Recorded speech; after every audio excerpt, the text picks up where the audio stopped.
Bago natin simulan ang kwentong ito, gusto ko lang ulit ipaalala sa inyong lahat na raw ko na binabasa ang kwento ni Sky.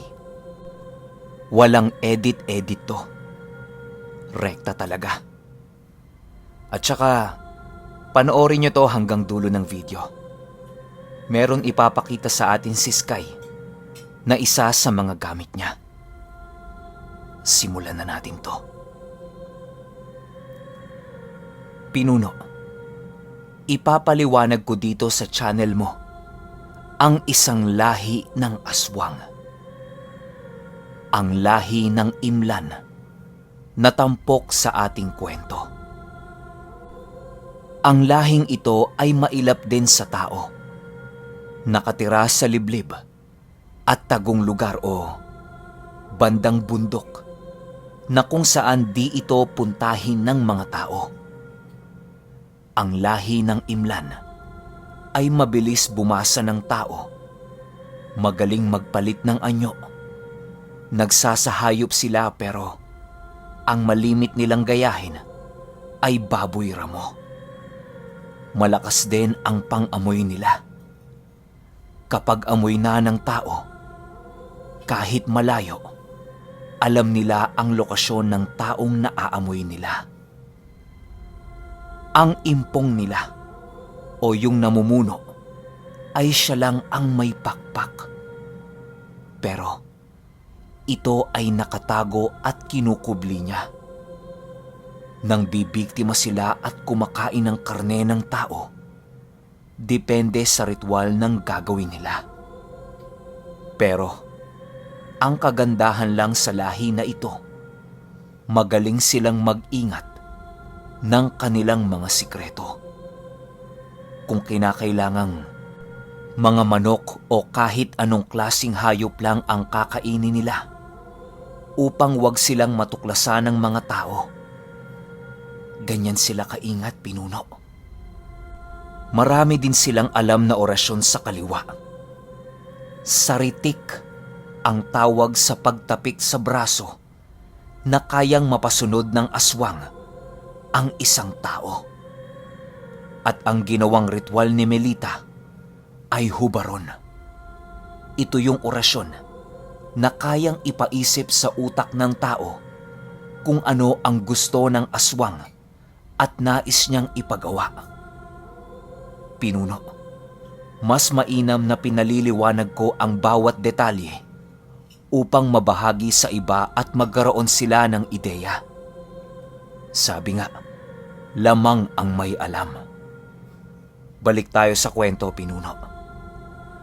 At nang papauwi na sila, di pa sila nakakalayo. Biglang may tumakbo na bata na may dalang itim na supot na tela. Hinabol ito ng bata at iniabot kay Melita. Iba ang diyalekto ng batang ito, Pinuno. Pero ang alam ni Rabani, dahil sa buka ng bibig at emosyon ng bata, para itong ipinaaabot ng tatay ni Melita. Wala namang naging aberya sa pag-uwi nila Rabani. Kasi halos di sila nag-uusap-usap at para silang mga kabayo na may tapahugo. Diretso lang sila. Nagulat na lang itong tiyuhin ni Rabani na malapit na sila sa bahay nila. Masaya naman ang mag-asawa. Pero isang linggo bago sila umuwi ng Laguna, tila may galaw itong si Melita na nawiwirduhan itong si Rabani. Paano ba naman? Minsan nagigising ng alanganing oras itong si Rabani para umihi. Pero wala yung asawa niya kapag hinahanap niya ito.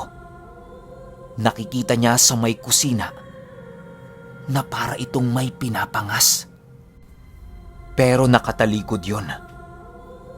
Dahil ang banyo sa probinsya ay nasa labas. Kaya isang mabilis na sulyap lang. Meron pa minsan, nahuhuli niya yung asawa niya na patuwad-tuwad at nakapwesto ito sa likod ng bahay ng tiyuhin ni Rabani. At nasabi niya na matagal na siyang may kutob, pero mas nananaig ang pagmamahal niya dito sa kanyang asawa. In denial, ika nga, pinuno. Mahal na mahal niya kasi ang kanyang asawa. At nang makauwi sila Rabani sa Laguna, agad-agad niyang pinakilala sa mga magulang niya. Di naman tutol ang mga magulang ni Rabani, bagkus ay suportado pa nila kasi panganay itong si Rabani. Gusto na ding magkaroon ng apo ng mga magulang niya, kaya itong magulang niya, pinagawan agad sila ng sariling bahay. Pero medyo malayo ang distansya mula sa bahay ng mga magulang niya. Ingat na ingat itong si Melita, kaya yung mga magulang ni Rabani walang ideya sa pagkatao ng manugang nila. Pinuno, maski sa mga magulang nito, halos napakakonti ng mga detalye ang sinasabi niya sa mga biyanan niya. Alam mo kung bakit, pinuno? Isa yan sa mga kakayahan ng mga imlan. Magaling silang bumasa ng tao. Kaya itong si Rabani, di na nakakapagsalita kapag tungkol sa mga magulang ng asawa niya ang kanilang pinag-uusapan. Agad-agad kasi itong nasasagot ng kanyang asawa. Lumipas ang mga araw, linggo, buwan.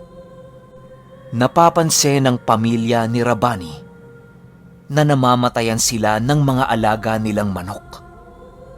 Pero laging sinasalo ito ni Rabani sa mga magulang niya. Ang sinasabi niya, "Tay, kinatay ko yung isang manok niyo, ha?" Siyempre, nagsabi na siya sa tatay niya, kaya hindi na hinahanap yung mga manok ng tatay niya. Kaya naman itong si Rabani, nag-alaga na ng mga manok para sa asawa niya. Fast forward tayo, pinuno. Makalipas ang 2 taon, nagbuntis itong si Melita. Ito yung pinakahinihintay ni Rabani. Kasi naiisip niya na siguro baog siya. Kasi taon ang inabot. Wala pa rin silang anak. Kaya itong si Rabani, halos ipamigay yung mga gulay na tanim niya sa kapitbahay niya dahil sa tuwa. Ito kasing si Rabani, pinuno, bukod sa workaholic, alcoholic din. Nagpatingin sila sa isang manggagamot at ito yung sinabi sa kanya, bawasan o umiwas muna sa pag-inom ng alak para makabuo sila ng anak. Pinuno, maghapon siya sa bukid, kaya ginagawa niyang pampatulog yung alak. Halos naging bisyo niya ang pag-iinom. Pero sa kagustuhan niyang magkaanak, dinisiplina niya ang kanyang sarili. At awa naman ng Diyos, binayayaan sila ng isang anak. Ingat na ingat itong si Rabani. Halos ayaw niyang pakilusin ang kanyang asawa. Kaya naman itong mga magulang ni Rabani, dahil may unang apo sila na ang umako ng paglalaba ng mga damit nilang mag-asawa. Bale, pagluluto na lang ang ginagawa nito ni Melita. Ang kaso lang, napakatabang ng luto nito. At kapag may handaan, ni pagtikim ng handa, hindi nila nakikitang ginagawa ni Melita. Nagtataka na ang mga magulang ni Rabani. Pero syempre, pinagtatakpan ito ni Rabani kahit alam niya sa sarili niya na isang aswang ang kanyang asawa. Pero nagpipikit bulag na lang ito. Kasi nga mahal na mahal niya ito. Pilit niyang pinagtatakpan. Maging mga kaibigan ni Rabani, iniiwasan niya. Kasi minsan nang may nagtanong sa kanya sa kakaibang kinikilos ng kanyang asawa. Merong kasing nangyari na yung isang kaibigan niya may ginayat na lamiyan. Mga isang sako yun. Para sa mga hindi nakakaalam, ang lamiyan ay isang uri ng root crops na makikita sa tabi ng ilog o sapa. Para itong gabe sa itsura nito. Bakit kailangang ibabad at paagusan sa ilog? Itong lamiyan na to, may sangkap na pangpahilo o pangpatulog. Pigain mo yung lamiyan at ilagay sa alak o kape. Siguradong makakaramdam ka ng pagkahilo. Balik tayo sa kwento.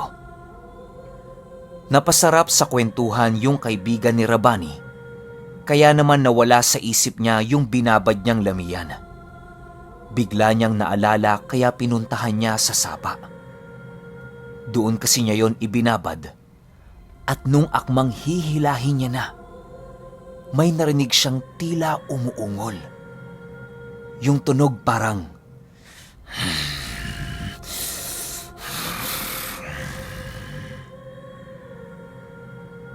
pinakinggan niya ulit. Nang may narinig siya na hinahampas yung tubig habang umaangil. Hinanap niya yung sapa kasi pinuno. Medyo pakurba yon at merong mga naglalakihang kugon. Nung malapit na siya kung saan ang gagaling yung tunog, dahan-dahan niyang hinawi yung sanga ng isang punong nakatakip sa isang bato. At nanlaki ang mga mata niya. Nang tumambad sa kanya ang isang babae, natayo-tayo ang buhok.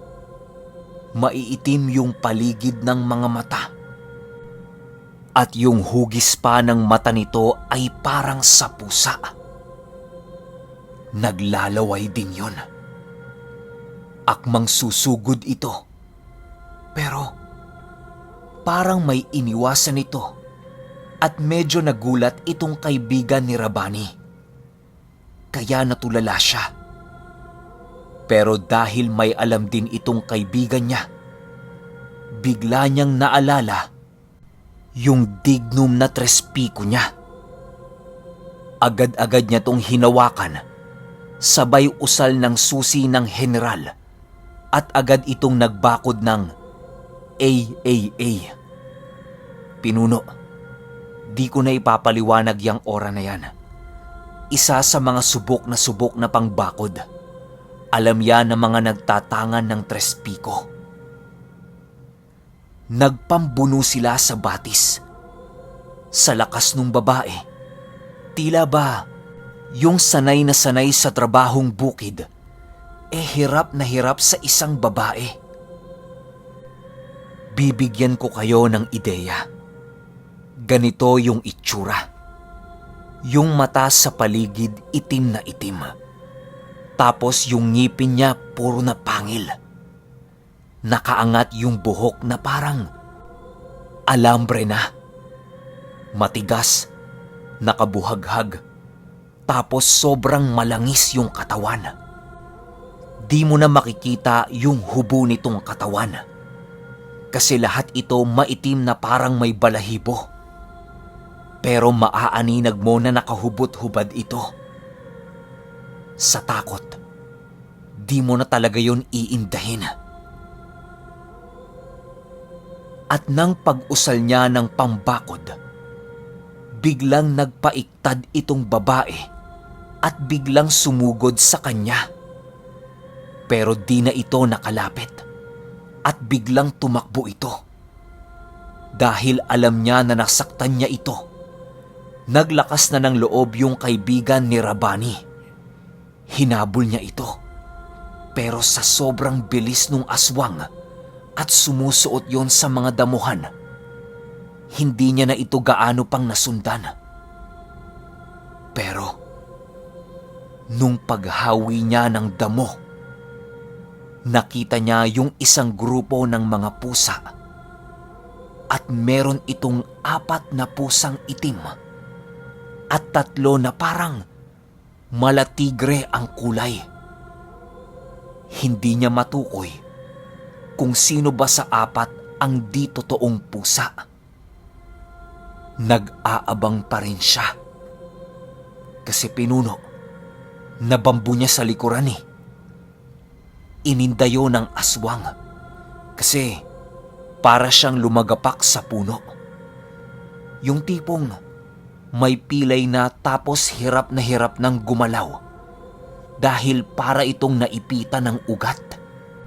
Naiinip na siya kasi gabi na eh. Ang sabi niya, "Bahala na. Siguro tatakbo ito pagkausal ko ng Tigalpo." Di nga siya nagkamali. Pag-usal niya. Okay, sunod kagad natin yung 4. Yung sinasabi kong picture ni Sky, ipopost ko na lang sa community para maraming makakita. Yun lang. Kita-kits tayo sa part 4. Ngayon lang din yon. Salamat.